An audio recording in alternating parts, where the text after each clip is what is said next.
Good morning students. तो आज हम इंग्लिश ग्रामर के चैप्टर 19 सिंपल फ्यूचर टेंस की एक्सरसाइजेस फिल करने वाले हैं। क्या करने वाले हैं बच्चों? आज हम इंग्लिश ग्रामर के चैप्टर 19 की एक्सरसाइजेस फिल करने वाले हैं। तो देखते हैं इंग्लिश ग्रामर के चैप्टर 9 में कौन कौन सी एक्सरसाइज हैं। तो इंग्लिश ग्रामर के चैप्टर 19 की जो फर्स्ट एक्सरसाइज है वो क्या है बच्चों? Add the given verbs together with shall और will. Add the given verbs together with shall और विल। मतलब आपको क्या करना है, आपको यहाँ पर जो वर्ब दी हैं उनके साथ आपको शैल या विल लगाकर लिखना है। क्या करना है, आपको यहाँ पर जो वर्ब दी हैं उनके साथ आपको शैल या विल लगाकर उनको ये ब्लैंक्स में लिखना है। ओके, तो चलिए देखते हैं। तो जो आपका फर्स्ट सेंटेंस है वो क्या है? दे ब्लैंक ब्रेवली। तो आपको जो वर्ब दी है वो है आपकी फाइट। तो आपको फाइट के साथ विल या शैल लगाकर लिखना है। अब आप कैसे लिखेंगे वो आप देखेंगे अपना सब्जेक्ट। तो सब्जेक्ट आपका अगर आई और बी होगा तो आप शैल लिख देंगे, और अगर आपका सब्जेक्ट आई बी के अलावा कोई भी होगा तो आप विल लिख देंगे। ओके, तो चलिए देखिए आप, जो आपका पहला सेंटेंस है दे ब्लैंक ब्रेवली, इसमें सब्जेक्ट क्या है आपका? दे। और दे सब्जेक्ट के साथ आप क्या कौन सी हेल्पिंग वर्ब का यूज करेंगे? विल का। तो विल फाइट। तो क्या हो गया? दे विल फाइट ब्रेवली, मतलब वे बहादुरी से लड़ेंगे। क्या हो गया बच्चों? वे बहादुरी से लड़ेंगे। चलिए अगला सेंटेंस देख लेते हैं। तो अगला सेंटेंस है Kamna blank in a television show. Kamna blank in a television show, मतलब बताइए बच्चों, इसमें कामना एक टेलीविजन शो में है। ठीक है, अब यहाँ पर आपकी जो वर्ब है वो है वर्क। तो कामना टेलीविजन शो में काम करेगी। अब बच्चों देखिए, यहाँ पर आप कामना के साथ कौन सी हेल्पिंग वर्ब का यूज कर सकते हैं? शैल का या विल का? विल का, क्योंकि शैल का यूज तो सिर्फ आई और बी के साथ होता है। तो कौन सी हेल्पिंग वर्ब का यूज करेंगे आप? विल का। तो क्या हो गया? कामना will work in a television show, मतलब कामना एक टेलीविजन शो में काम करती है। फिर से बोलिए, कामना will work in a television show, मतलब कामना एक टेलीविजन शो में वर्क करती है, काम करती है। चलिए अगला सेंटेंस देखते हैं। तो थर्ड नंबर का सेंटेंस क्या है? He blank the examination this year. He blank the examination this year. इसमें आपको कौन सी वर्ब फिल करनी है? पास। वर्ब कौन सी है? पास। अब आप अपना सब्जेक्ट देखिए। सब्जेक्ट क्या है बच्चों? ही। तो आप ही के साथ कौन सी हेल्पिंग वर्ब का यूज करेंगे? शैल या विल? विल। तो क्या हो गया? He will pass. He will pass the examination this year, मतलब वह इस साल एग्जामिनेशन पास करेगा। वह क्या करेगा? इस साल एग्जामिनेशन पास करेगा। चलिए तो अब हम अपना अगला सेंटेंस देखते हैं। तो 4 नंबर का जो सेंटेंस है वो क्या है बच्चों?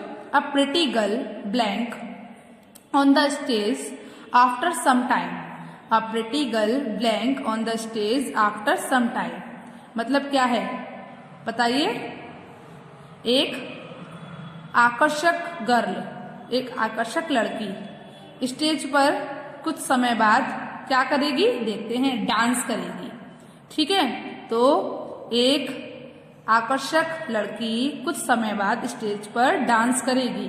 तो बच्चों देखिए, यहाँ पर आपको डांस फिल करना है। अब आपको कौन सी हेल्पिंग वर्ब के साथ आप डांस फिल कर सकते हैं? देखिए आपका सब्जेक्ट क्या है? A pretty girl. तो अ प्रिटी गर्ल के लिए आप कौन सी हेल्पिंग वर्ब का यूज करेंगे? शैल या विल? विल। तो क्या आएगा? A pretty girl will dance on the stage after some time, मतलब क्या हुआ बच्चों? एक आकर्षक लड़की कुछ समय बाद मंच पर नाचेगी। क्या हुआ बच्चों? एक आकर्षक लड़की कुछ समय बाद मंच पर नाचेगी। A pretty girl will dance on the stage after some time. चलिए अगला सेंटेंस देखते हैं। तो अगला सेंटेंस क्या है बच्चों? Some children blank clay toys. तो बच्चों यहाँ पर देखिए आपकी जो वर्ब है वो है मेक। अब आप देखिए कुछ बच्चों के साथ आप कौन सी हेल्पिंग वर्ब का यूज करेंगे, शैल या विल? बताइए, विल। तो some children will make clay toys. Some children will make clay toys मतलब क्या हुआ, कुछ बच्चों ने क्ले टॉयज बनाए। आप जानते हैं क्ले बनाएंगे, कुछ बच्चे क्या करेंगे, क्ले टॉयज बनाएंगे। क्ले मिट्टी को बोलते हैं, तो कुछ बच्चे मिट्टी के खिलौने बनाएंगे। क्या हुआ, some children will make clay toys मतलब क्या हुआ बच्चों, कुछ बच्चे मिट्टी के खिलौने बनाएंगे। चलिए अब हम अपना अगला सेंटेंस देखते हैं। तो जो 6 नंबर का सेंटेंस है वो क्या है, the policeman blank the thief. तो इसमें आपको क्या फिल करना है बच्चों, वर्ब कौन सी है आपकी इसमें, कैच। ठीक है, अब आपका सब्जेक्ट है द पुलिसमैन। अब आप बताइए कि आप पुलिसमैन के साथ कौन सी हेल्पिंग वर्ब का यूज करेंगे, शैल या विल? विल। किसका यूज करेंगे बच्चों, विल। तो the policeman will catch the thief मतलब क्या हुआ बच्चों, the policeman will catch the thief. तो क्या हुआ, पुलिसमैन चोर को पकड़ेगा, पुलिस वाला चोर को पकड़ेगा। The policeman will catch the thief. चलिए अगला सेंटेंस देखिए, a cock blank in the morning. तो बच्चों देखिए इसमें हमें क्या फिल करना है, बोलिए, क्रो। कौन सी वर्ब फिल होगी, क्रो। बताइए तो क्या हो गया, a cock will crow in the morning. A cock will crow in the morning, क्योंकि यहाँ पर भी हमारा सब्जेक्ट क्या है, कॉक, और कॉक के साथ हम क्या लगाएंगे, विल लगाएंगे। तो क्या हो गया, a cock will crow in the morning. क्या हुआ बताइए, a cock will crow in the morning. चलिए अगला सेंटेंस देखते हैं। तो अगला सेंटेंस क्या है, Bhanu blank the gift from the cupboard. तो यहाँ पर क्या है बच्चों आपकी वर्ब, यहाँ कौन सी वर्ब फिल करनी है आपको, टेक। अब भानु के साथ आप कौन सी हेल्पिंग वर्ब का यूज करेंगे, शैल या विल? बताइए, विल। तो भानु के साथ आप कौन सी हेल्पिंग वर्ब का यूज करेंगे, विल। तो Bhanu will take the gift from the cupboard मतलब क्या हुआ बच्चों, भानु कबर्ड से उपहार लेगा। भानु क्या करेगा, कबर्ड से उपहार लेगा। ठीक है, क्या समझ आया आपको, Bhanu will take the gift from the cupboard मतलब भानु कबर्ड से उपहार लेगा। चलिए अगला सेंटेंस देखते हैं। तो 9 नंबर का सेंटेंस क्या है, I blank take a blind man across the road. I blank a blind man across the road मतलब इसमें आपकी जो हेल्पिंग वर्ब फिल करनी है वो है लेगा, टेक लेना। ठीक है, तो आई के साथ आप कौन सी हेल्पिंग वर्ब का यूज करेंगे, शैल या विल? बताइए आप विल का यूज करेंगे, शैल का यूज करेंगे, शैल का।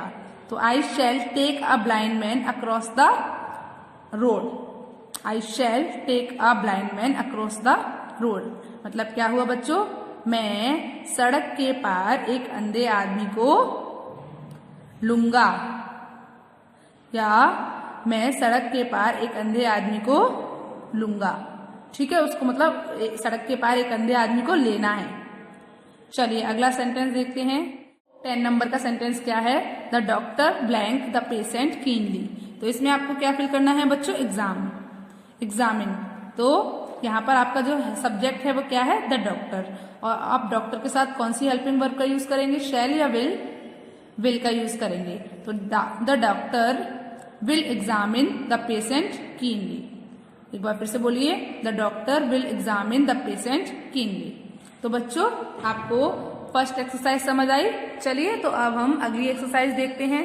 तो जो बी नंबर की एक्सरसाइज है वो क्या है बच्चों, तो बी नंबर की जो हमारी एक्सरसाइज है वो क्या है बच्चों, change the following sentences into negative and interrogative.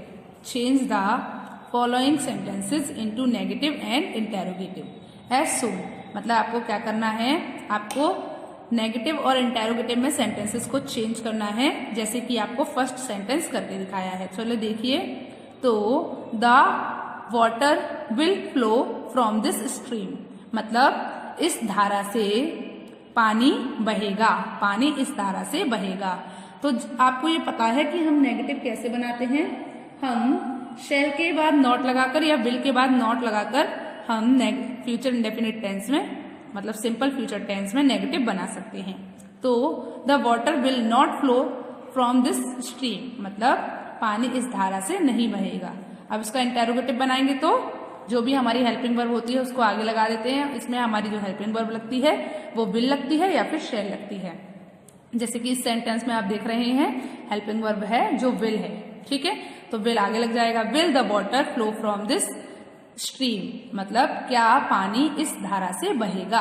इसके बाद क्वेश्चन मार्क। चलिए तो अब हम अपना अगला जो सेंटेंस दिया है उसकी नेगेटिव और इंटेरोगेटिव सेंटेंस बनाते हैं। A baby will crawl on the floor, a baby will crawl on the floor. तो इसका आप इसका नेगेटिव आप कैसे बनाओगे? A baby will not crawl on the floor. कैसे बनाओगे बच्चों? A baby will not crawl on the floor. अब आप इसका इंटेरोगेटिव कैसे बनाओगे? Will a baby crawl on the floor. कैसे बनाओगे? Will a baby crawl on the floor. चलिए अब सेकंड सेंटेंस जो थर्ड नंबर का सेंटेंस है उसको देखिए। The blind man will cross the busy road. The blind man will cross the busy road, मतलब क्या हुआ बच्चों? अंधा आदमी व्यस्त सड़क पार करेगा। अंधा आदमी व्यस्त सड़क पार करेगा। तो अब आप इसकी नेगेटिव बनाएंगे तो कैसे बनेगा इसका negative? The blind man will not cross the busy road, मतलब क्या हुआ? अंधा आदमी व्यस्त सड़क पार नहीं करेगा। क्या बनेगा? अंधा आदमी व्यस्त सड़क पार नहीं करेगा। चलिए इसका इंटेरोगेटिव बनाओगे तो कैसे बनेगा? Will the blind man cross the busy road. Will the blind man cross the busy road. उसके बाद क्वेश्चन मार्क। तो कैसे इसकी हिंदी बनेगी? क्या अंधा आदमी व्यस्त सड़क पार करेगा? समझ आया आपको? चलिए फोर्थ नंबर का सेंटेंस देखिए। तो फोर्थ नंबर का जो सेंटेंस है वो क्या है? I shall go to market with my grandparents, मतलब क्या हुआ बच्चों? मैं अपने दादाजी के साथ बाजार गई, बाजार जाऊंगी, मैं अपने दादाजी के साथ बाजार जाऊंगी। अब हम इसका नेगेटिव बनाएंगे तो कैसे बनेगा? I shall not go to market with my grandfather, मतलब मैं अपने दादाजी के साथ बाजार नहीं जाऊंगी। इसका इंटेरोगेटिव बनाएंगे तो कैसे बनेगा? Shall I go to market with my grandparents, मतलब ग्रैंडफादर, मतलब मैं अपने दादाजी के साथ बाजार जाऊंगी। Shall I go to market with my grandfather, क्या मैं अपने दादाजी के साथ बाजार जाऊंगी? तो बच्चों आप मुझे ये बताइए कि आपको फ्यूचर इंडेफिनिट टेंस में, सिंपल फ्यूचर टेंस में नेगेटिव और इंटेरोगेटिव सेंटेंस समझ आ गए कि आपको कैसे बनाने हैं। तो आज आपको होमवर्क में क्या करना है? आज आपको होमवर्क में चैप्टर 19 सिंपल फ्यूचर टेंस की exercise number A and exercise number B अपनी इंग्लिश ग्रामर की फेयर नोटबुक में लिखना है। कैसी राइटिंग में? साफ और सुंदर राइटिंग में। एक बार फिर से बताती हूँ आज का आपका होमवर्क क्या है। आज आपको होमवर्क में इंग्लिश ग्रामर के चैप्टर 19 सिंपल फ्यूचर टेंस की exercise number A and exercise number B अपनी इंग्लिश ग्रामर की फेयर नोटबुक में लिखनी है। ओके, आपको दोनों एक्सरसाइज समझ आए? चलिए गुड बाय।